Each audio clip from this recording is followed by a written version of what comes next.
Je suis Benoît Rodet. Je suis un des dirigeants du groupe Ceprotec qui regroupe 3 sociétés sur Chaland. Donc la société Cero, à Mouliste, société Process qui fait de l'injection pour faire des pièces plastiques et la société Aquafit, petite société qui développe un produit propre. Cero, donc, qui est la société la plus ancienne du groupe, a été créée en 1984 par mon beau-père. C'est une entreprise de mécanique. Nous, on fabrique des moules pour injecter les pièces plastiques. On va essentiellement travailler le métal ou l'aluminium. Le secteur numéro 1 pour les outillages, c'est la mobilité. Alors la mobilité, c'est l'automobile, classique ou haut de gamme. C'est le transport, donc les camions, les bus. Et on travaille de plus en plus avec l'aéronautique. Après, derrière, on va avoir le confort thermique. Puis après, ça va être très large. Ça va être du récréatif, ça peut être du bâtiment, ça peut être du médical, du paramédical. On fait très ouvert au niveau des marchés. Nous, on ne travaille pas avec les clients finaux. On va travailler avec des gens qui fournissent les pièces pour ces gens-là. On a essentiellement des grands comptes plutôt que des clients injecteurs. On est dans un marché très concurrentiel. Nos principaux concurrents sont les Chinois. Ils arrivent avec des prix qui sont 40 ou 50% moins chers que les nôtres. On nous garde beaucoup plus pour des projets urgents ou des sujets technologiques où il y a besoin d'avoir du savoir-faire, des compétences pour répondre. Depuis la fin du Covid, on a investi 3,5 millions d'euros en machines. On a refait quasiment tout notre parc machines. On a un réseau unique de transfert d'informations dans la société qui n'est pas lié à l'extérieur. C'est aussi important par rapport à la confidentialité. On investit très régulièrement dans des logiciels, dans les mises à jour de logiciels.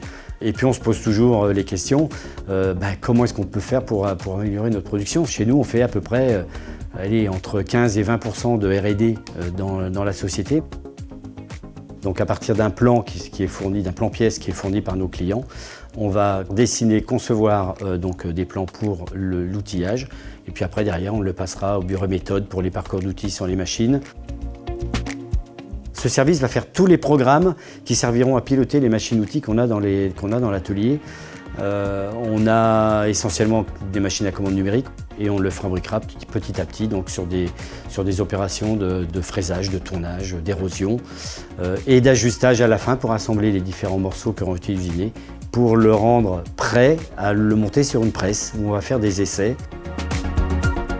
Chez Cero, nous sommes 39. Il y a 4 personnes au service études, il y a 4 personnes au service méthode. Ça fait une dizaine de personnes, donc ça fait pratiquement un quart de la société. C'est la partie conception. Entre la fabrication plus l'ajustage, c'est une trentaine de personnes.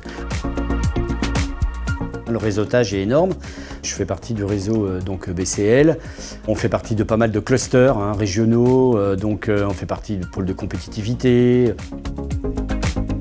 Aujourd'hui, nous sommes en phase de transmission. Nous sommes accompagnés par la BPI. Ce que j'apprécie aussi, c'est que Benjamin, notre fils, est rentré au CJD. Et je pense que ce sera pour lui une très bonne école aussi, pour déjà se découvrir en tant que nouveau futur chef d'entreprise, avec des formations de haut niveau et qui lui permettront, je pense, de s'épanouir dans la société comme que je pense ma femme et moi, on s'est épanouis ces dernières années. Ce qui peut me rendre fier en tant que dirigeant, c'est de toujours exister, c'est d'être reconnu, que l'entreprise soit reconnue auprès de ses clients. Un personnel formé, qui travaille bien, qui s'investit et qui a l'air de bien vivre dans la société, c'est aussi important. Oui, je pense que c'est quelque chose où, quelque part, on a réussi, quoi.